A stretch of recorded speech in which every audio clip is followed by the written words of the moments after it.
Bulletin की शुरुआत बड़ी खबर के साथ करेंगे और बड़ी खबर आपको बता दें, उत्तराखंड में सीएम के चेहरे को लेकर सस्पेंस अभी भी बरकरार है। भाजपा हाईकमान में लगातार मंथन का दौर जारी है। मंगलवार को दिन भर उत्तराखंड को लेकर चला बैठक चली और मुलाकातों का दौर भी देखने को मिला।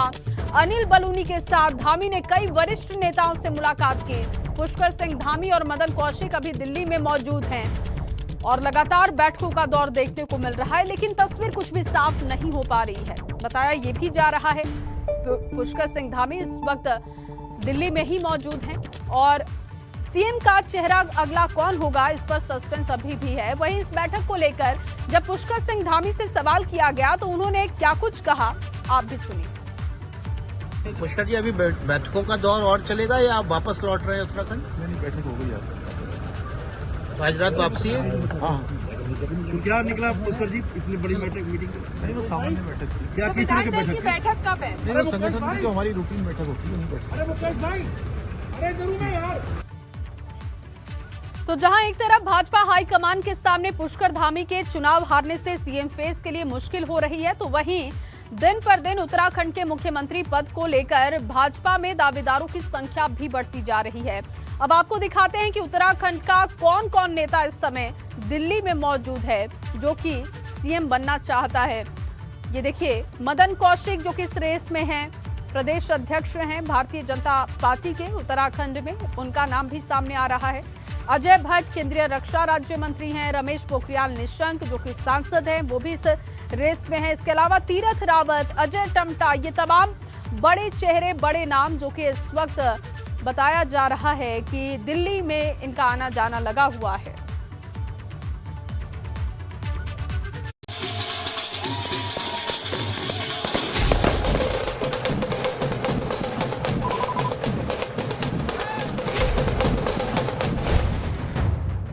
उत्तराखंड की कमान किस नेता को सौंपी जाएगी?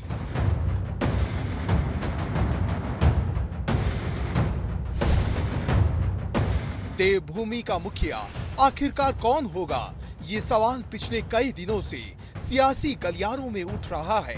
पहाड़ के मुखिया को लेकर दिल्ली में मंथन हो रहा है। रेस में कई नाम शामिल है, इसलिए हाईकमान नेताओं की राय जान रहा है। मगर सबसे बड़ा सवाल पुष्कर सिंह धामी को लेकर है। क्या हाईकमान धामी को फिर से सूबे की कमान सौंप सकता है? इस पर एबीपी गंगा ने भाजपा नेताओं की राय जानी। दबी जुबान में ही सही, मगर नेताओं के बयान काफी कुछ कह रहे हैं। किसी ने नहीं सोचा था कि पुष्कर सिंह धामी जी अपनी सीट से हारेंगे। यह दुर्भाग्यपूर्ण है। यह भावना कि उनको फिर से एक अवसर मिला, यह भी व्यक्त करना, एक विधायक होने के नाते यह भी भावना उनसे व्यक्त करी, क्योंकि 47 सीटें उनके ही मार्गदर्शन में आई है, मेरे मार्गदर्शन में नहीं। हमने तो काम किया है। विधायक दल के नेता के चयन का सवाल है। जैसा मैंने कहा कि भारतीय जनता पार्टी की लीडरशिप, भारतीय जनता पार्टी के नवनिर्वाचित विधायकों के परामर्श से, हमारी स्टेट के लीडरशिप के परामर्श से, राष्ट्रीय नेताएं अपने आपस में जिसे कहना चाहिए तमाम सारे प्रॉस एंड कॉन्स को इवैल्यूएट करके उसके बारे में जो निर्णय लेगा, तो पार्टी का जो निर्णय होगा वही भारतीय जनता पार्टी के हर विधायक उसे सिरोधार्य करेगा। ये विधायक है, विधायक से पहले सब लोग कार्यकर्ता, निश्चित तौर पे विधायक और कार्यकर्ताओं में से ही मुख्यमंत्री बनेगा। निश्चित तौर पे पार्लियामेंट्री जो तय करेगी वो सबके सामने है। भाजपा के विधायक एक तरफ धामी को सूबे की कमान सौंपने के पक्ष में नजर आ रहे हैं, तो वहीं वो आखिरी फैसला हाईकमान पर भी छोड़ रहे हैं। इससे साफ है, हाईकमान धामी की दावेदारी को भी आसानी से नकार नहीं रहा है। मगर सांसदों की क्या राय है, जरा ये भी देख लीजिए। परंपरा है और जो शुरू से ही कि जब विधानमंडल दल की बैठक होती है तो केंद्र से पर्यवेक्षक जाते हैं और विधायकों की राय लेते हैं और फिर नेता का चयन करते हैं। जो विधानमंडल दल के नेता के रूप में चयन होता है, मुख्यमंत्री होता है। लोग कह रहे हैं कि पुष्कर सिंह धामी को एक मौका और मिलना चाहिए, आप क्या कहें? मैंने कहा ना कि ये ऊपर का है और हमारा नेतृत्व, केंद्रीय नेतृत्व को इस पे निर्णय लेना है। इस पे हमारा कोई निर्णय, लेकिन हम केवल एक शिष्टाचार में बधाई देने गए थे। उत्तराखंड में नई सरकार के गठन को लेकर रक्षा मंत्री राजनाथ सिंह को पर्यवेक्षक बनाया गया है। जबकि विदेश राज्य मंत्री मीनाक्षी लेखी को सह पर्यवेक्षक बनाया गया है।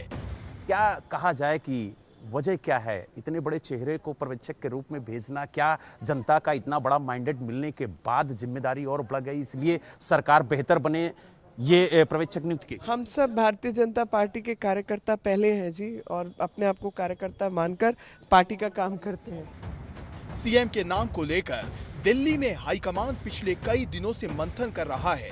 सीएम की रेस में कई नाम आगे चल रहे हैं, मगर आखिरकार उत्तराखंड का मुख्यमंत्री कौन होगा, इसके लिए अभी कुछ रोज और इंतजार करना होगा। एबीपी गंगा के लिए दिल्ली से अविनाश तिवारी और बलराम पांडे के साथ देहरादून से पंकज राणा की रिपोर्ट।